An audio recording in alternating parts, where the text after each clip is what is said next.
If Pennsylvania goes to Trump, it's over. I mean, he's going to win in a landslide. President Trump has a really good relationship with Prime Minister Modi. They're both very business savvy. They're both very pro-business. I think they could grow the world economy together. I think India is going to have the third largest GDP in the world.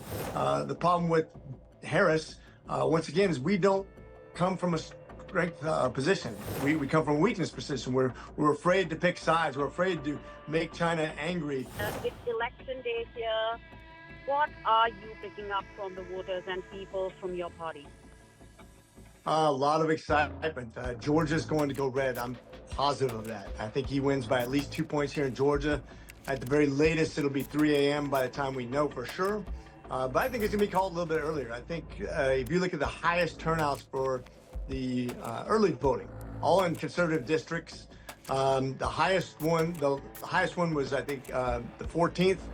Mine was second. We were over 100% already by the end of early voting. We'll be in record territory as of today.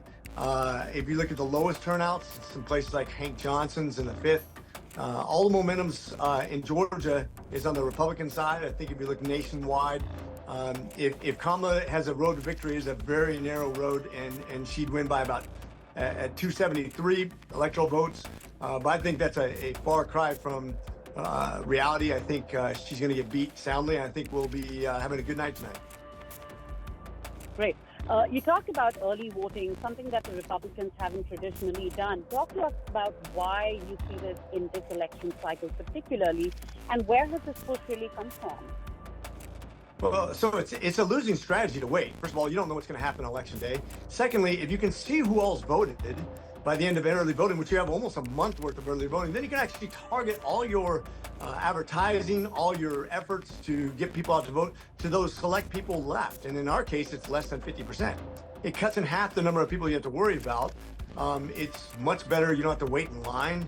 But mostly, Reagan made a video on this way back in the 70s when you only had 1 day to vote. He said, at the end of the day, when it's getting close to the end of the day, you have a couple hours left, go down to your precinct, find out who hasn't voted in your precinct, and then go to their house and get them out to vote. That's an age-old tested theory. It's worked. Early voting makes it that much easier to do that. Right. Now, polls open at 7 a.m. here and they close at 8 p.m. What are you watching for as returns start to come in, slowly and steadily? I think all the congressional districts will be called fairly early, probably by 8:30, quite frankly, because none of them are very close. You could say that Stanford Bishop probably has the most competitive race, but I think they'll be called quickly. I think the presidential race will be a little bit more drawn out, but like I said, I think that'll be called by midnight, but at the latest by 3. But I'm seeing that most people are very happy with the voting process. It's not crowded. There's a high turnout, but because all they're early voting, it's easy to do. There's been a couple of complaints about things that they thought were bad with the Dominion or the county or whatever like that, but not widespread.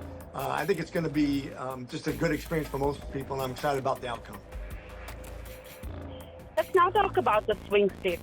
So much has been said about it. What do you foresee? And do you foresee purple in any of these states? Any state in particular that you think that could impact, could inject like red, or simply to put it, just Republicans? Yeah. So if Pennsylvania goes to Trump, it's over. I mean, he's going to win in a landslide. I think Michigan, same. Either one of those states goes to Trump, he's going to win, because he's going to win Georgia. North Carolina is a little bit more questionable, but I think he's going to win there too. Wisconsin may go Democrat. Nevada may go Democrat. Arizona will probably go Republican. So it looks like a lot easier pathway to Trump on those swing states. But if you look at the Rust Belt, Nevada, Arizona, Georgia, the odds are truly in Trump's favor. But if you're talking about 7 states that are going to decide this whole thing, really maybe 50 counties. 50 counties in America will decide for the 50 states the fate of the union. Right. Now, everyone has been talking about the Iowa polls that just came in. Does that concern you as a Republican? Do you remain optimistic? And can the Democrats really get a lead there? Could Iowa be the presidential contest, the decider, or would the contest be really close there? I guarantee you, you heard it here first, guarantee you I will go Republican. I don't believe those pollsters should be fired. I think it's just a way to raise money, because if you get polls, you got to get more polls. And if you have close polling, you got to put a bunch of money in there. And I think it's ridiculous to think that Iowa's in play. The governor's done a great job. Republican governor's done a great job. And I think there's nobody there that's unhappy with the way that the conservative movement is going. So I don't see Iowa in play. I just think that's ridiculous. Of course, I didn't see Georgia in play either in 2020. So anything can happen, I suppose. But I would be particularly surprised if Iowa even got close. I think it'll be at least a 4-point win for Trump. But I'm not really worried about Iowa. Okay, let's now talk about the Indian Americans voting this presidential cycle. A group that's very close to you in terms of your constituency. You've been working for them for quite some time now. How do you read their mind, and what do you think? How could they be voting this election cycle? Which demographic is that? The Indian Americans. Oh yeah, we have one of the largest Indian diaspora constituencies in America at 14%. It's over 100,000, and I think if you look, traditionally they voted Democrat because they came over during the Clinton era. Clinton was a Democrat, and they related to Clinton. But if you look at the efforts of the legislation that actually benefits them, and what the Democrats have done to discriminate against them in California, trying to put in the caste system and saying that they can't get into schools because they're too successful with the whole DEI idea. If you look at taxation and regulation, which overwhelmingly is against them because they are the business owners. They are the wealthiest and most successful demographic in America that are punished by Democrats and their DEI policies that basically punish any sort of success. I think they're coming over to the conservative side. They're natural conservatives. Morally speaking, they believe in the family unit. They believe in education choice. They believe in business and business opportunities. They believe in less regulation, less taxation, because that's what benefits their ability to create profit and create jobs and create prosperity for their family and for America. I think they're natural conservatives. I think you're seeing that. I've spent a particularly immense amount of time, because I have such a large Indian constituency, just getting to know them and knowing what their concerns are. And their concerns are universally addressed by what I'm bringing to the table legislatively and what our conservative values are to begin with. So I think it's going to be huge for us. And I think you can tie the Korean diaspora in almost exactly the same way. Similarly, very hardworking, coming here for the American dream, not coming here with much, but knowing that this place is special because of the conservative nature of the government that protects our individual rights and our ability to succeed in America. Right.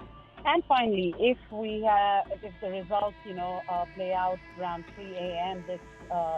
tonight, talk to us about what President Trump would mean for the India-U.S. relationship versus that of Kamala Harris. So President Trump has a really good relationship with Prime Minister Modi, and Prime Minister Modi is going to be around for a while. They're both very business savvy. They're both very pro-business. I think they could grow the world economy together. I think India is going to have the third largest GDP in the world within the next 5 years. That plays well to our trade. That plays well to what standards we have, how we view the world. India is a great ally, a strategic ally in that region. They're basically at war with China in the Arunachal region. They need somebody on their side to help them with arms, with technology, with trade. We need each other. I think having the oldest and the largest democracies on the same team bodes well for us. The problem with Harris, once again, is we don't come from a strength position. We come from a weakness position. We're afraid to pick sides. We're afraid to make China angry. We're afraid to protect the rights of Indian diaspora who want to succeed, who want to be accepted in schools, who don't want to be overtaxed or regulated so they'll never make it up to the level of other business owners who are already at that billionaire mark. Yeah, you may make $1 million, but you'll never make it to the billion mark because Harris will make sure that you are taxed and regulated into oblivion. You'll never be competitive. And so there's a big difference that people should be paying attention, not only if you're living in India, but if you're living here in America and you're from India.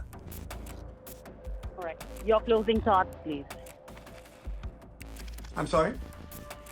Your closing thoughts. What do you have to say about tonight? Yeah, I think tonight's going to be a good win.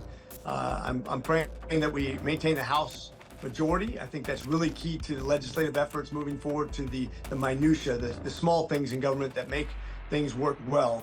We're almost certainly going to take the Senate. And I have big thoughts for the presidency. I think the only three options are either Trump by a landslide, Trump by a little bit, or Kamala by a very small margin. The most electorates I think she could possibly win would be 273. I think that's a far cry from reality. I think it's going to be a big night for Republicans. Then the question is, what do we do when we get the majority? We have a choice to get something done, because we only have a couple of years to do it, because people are generally unhappy with a majority government. And so usually you lose the House control. We'll probably lose the Senate control if we win all three.